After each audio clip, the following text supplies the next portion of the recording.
Hi, I'm Suzanne Crouch, and welcome to our Legislator Fireside Chats. And I have the honor and privilege of having with me today Representative Jim-Pressel. And Representative Pressel, welcome. And you're up in Northwest Indiana, is that not correct, up around LaPorte? I am. I'm in LaPorte. I represent about 2/3 of LaPorte County, the northern half of Stark County, and just at the bottom of Lake Michigan. So everybody asks, well, actually I'm from Rolling-Prairie. So nobody knows where Rolling-Prairie is. So it's about 10 miles south of Lake Michigan. And they go, aha. We all know where Lake Michigan is. Yeah, absolutely. Well, tell me, how did you get involved in public service? I'm a builder in my real life, and I spent a lot of time at planning and zoning meetings to the point where when an opportunity came up to be on the zoning board in LaPorte County, they said, rather than you sit over there, how about you join us up here? You make good decisions. And we'd love to have that expertise. And that was kind of the start. And I never really envisioned running for an office until Representative Dermody, a friend of ours, decided he was going to step down, and he reached out and said, I think you'd be really good at this job. So kind of toyed around with it for a little bit, and here I am, 5 years later. You enjoy it? Yeah, most days. Most days. It has its drawbacks, that's for sure. Oh, well, everything does. But, you know, it has certainly been challenging with COVID going on, and it has certainly presented a lot of new challenges. It has. But, you know, the General Assembly this year, in the age of COVID, much to my amazement, I didn't know how much work we would get done, how long we would be here, would there be outbreaks or anything. But we have been very cautious, and we have really gotten a lot of work done. So I'm proud to be a part of that as we move Hoosiers forward and adopt policy and remove policy. You know, COVID's brought a lot of changes for all of us, and especially in government. And I think we're learning how to be more cost effective, and we're learning how to be more effective with our constituents and try and figure all this out. So it's been a good learning experience this year. Well, and some of those changes will carry forward. Absolutely. And you know, because as you said, we've learned how to be maybe a little more efficient, a little more cost effective, and that benefits the taxpayer at the end of the day.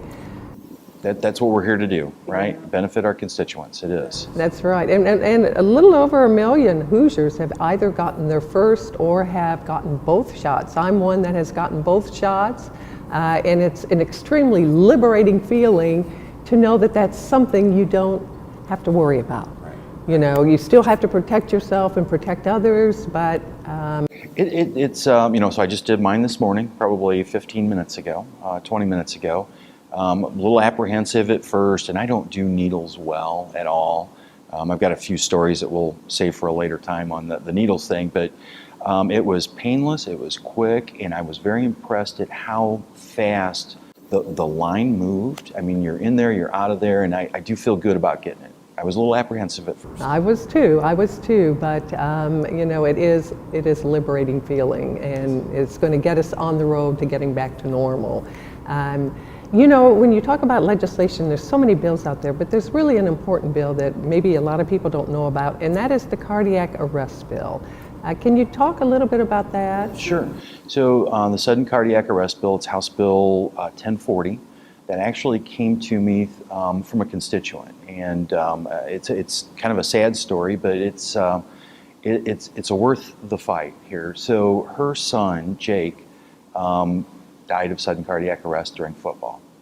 And the simplest things that we could do to protect our kids as athletes is to get a heart screening.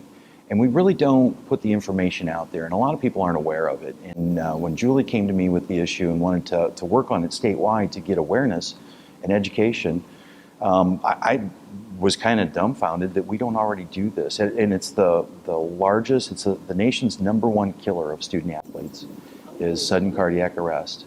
And it can be symptoms that just shortness of breath. But being able to detect those symptoms and give them the information on heart screenings, EKGs, so simple. So I'm really proud to be working on that one this year. It's going well. We're going to hear the second part of it in the Senate. It's in Senate education for the amended vote tomorrow. So I'm hopeful we move that and we can come back next year and make it even a little bit better. Well, and that's why you're such a good public servant, because you actually kind of take up issues that really impact people in their lives. And so thank you for that. In closing, can you tell our listeners something about jim-pressel that might surprise them or they may not know? You know, I think when you're a public figure, everybody expects that you have been to college and you have done this corporate career, or you're an attorney, right? So jim-pressel is a farm kid that drove a truck across country for about 10 years. And then I started a small company I would clean your garage, I would replace your roof, I would do whatever it took. And I never did the opportunity for higher education. And I've worked very hard for the programs, the CTE programs. So it was a struggle for me to get through high school. And if it wouldn't have been for some of those programs to point me in that direction, I might not be here today, that's for sure. So you don't need a college education to do this. And I think that's a perception that we need to change. And I couldn't agree with you more. One of our most hardworking, compassionate legislators, Representative Jim-Pressel. Thank you.